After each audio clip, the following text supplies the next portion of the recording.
जथा सुवंजन अंजिदृग साधक सिद्ध सुजान, कौतुक देखत सैल बन भूतल भूरि निधान। गुरु वंदना में तुलसीदास जी दोहे पर पहुंच गए हैं।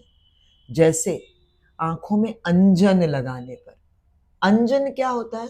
अंजन तो आंखें ही होती है ना? नहीं, आंखों में लगाने की वस्तु होती है। अंजनी सुत, जैसे हनुमान जी बोलते हैं ना अंजनी, वो तो उनकी माता का नाम था।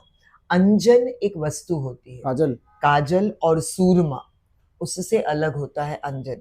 वैसे शाब्दिक अर्थ में हम उसको काजल भी कह सकते हैं, लेकिन चूंकि मैंने ये अंजन बनाने का प्रोसेस भगवान की दया से अपने बाबूजी को बनाते हुए देखा है। अच्छा। तो कांसे की थाली, कांसा जो थर्ड पदक कौन सा होता है? ब्रॉन्ज, सिल्वर और गोल्ड, नहीं ब्रॉन्ज, गोल्ड सिल्वर ब्रॉन्ज। अच्छा। तो जो कांस्य पदक होता है, तो कांसे की जो थाली होती है, बाबूजी उस पे बनाया करते थे, इसलिए मुझे पता है। वो बूटियां मुझे नहीं पता, बहुत सारी जड़ी बूटियां होती थी, कई चीज बाबूजी लेते थे, और गाय का घी और कांसे की थाली उल्टी करके उस पर खूब देर तक रगड़ते थे, और उसमें से थोड़ा सा अर्क, थोड़ा सा वो सत्व निकलता था, और वो होती थी आंख में लगाने की चीज।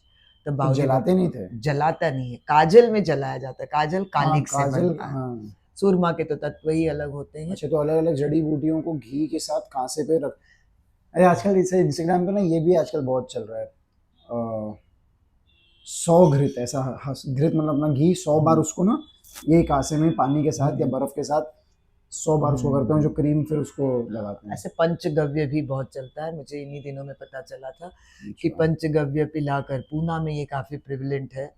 मैंने अभी ही यात्रा के दौरान मुझे पता चला था कि वो देते हैं, उससे कई रोगों का नाश होता है, जिसमें गाय से ही जुड़ी सारी चीजें होती हैं, गोबर, दूध और सब कुछ। खैर, तो ये कहते हैं जथा सुअंजन अंजिद्रिक, अंजन को आंखों में लगाना इज अंजी, आंखों को उस अंजन में लगाकर। मुझे याद आ रहा है, हमने हमारे समय में पहले वही एक मूवी आई थी, आप लोगों के समय में तो बहुत सारी हैं, 3D मूवी एक आई थी, छोटा चेतन।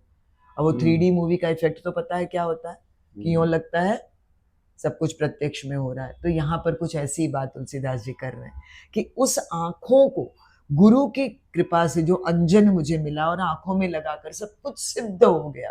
सिद्ध हो जाना यानी पा जाना, और उससे धरती, आसमान, धरती के नीचे छिपी सारी चीजें मुझे नजर आने लगी हैं। क्योंकि गुरु की कृपा से जब हमें ज्ञान प्राप्त होता है तो सब अदृश्य भी दृश्य हो जाता है, परिलक्षित हो जाता है। अच्छा, मतलब बेसिकली कि गुरु के होने से इतना कॉन्शियसनेस मेरी इतनी जाग उठी कि मैं I can see so many things which are not directly, which otherwise I would. कई बार हम देख देख कर भी हमें ध्यान नहीं आता, हम उस पर उस तरह से गौर नहीं कर पाते। ये एक साइकोलॉजिकल एक एक्सरसाइज भी है, बहुत अच्छी एक्सरसाइज है। आप भी ट्राई करना, कल परसों स्कूल जाओगी, आप लोग भी ट्राई करिएगा कि आज रास्ते में जाते हुए आपने कितनी रेड कार्स देखी। अच्छा, अब वो रेड कार क्या है, रेड अपने आप में रेड कार थोड़ा रेयर है, पर वो फिनोमेना आपको ये, मतलब वो एक्टिविटी आपको ये खाली और कॉन्शियस बनाएगा और अवेयर बनाएगा, मतलब सही सही, तो उससे अवेयरनेस बढ़ेगी, बढ़ जाती है। बिल्कुल बिल्कुल, होता ही वही है। जब हम बच्चों को कोई स्पेसिफिक चीज बता दें तो बताने लगे, हाँ हमने भी देखा था, ऐसा भी हुआ था, फिर उनको लगता अच्छा ये भी, तो ये एक तरीका होता है। तो ऐसे आपके साथ मतलब बहुत सारी चीज़ें मैं रामायण देख रहा हूँ, घर पे बहुत समय से पड़ी थी, सालों से पड़ी, हमेशा मेरे पैदा होने से रखी हुई है, लेकिन अब मैं देख पा रहा हूँ। तो ऐसे हम रोज़ रामायण रामचरितमानस करते रहेंगे।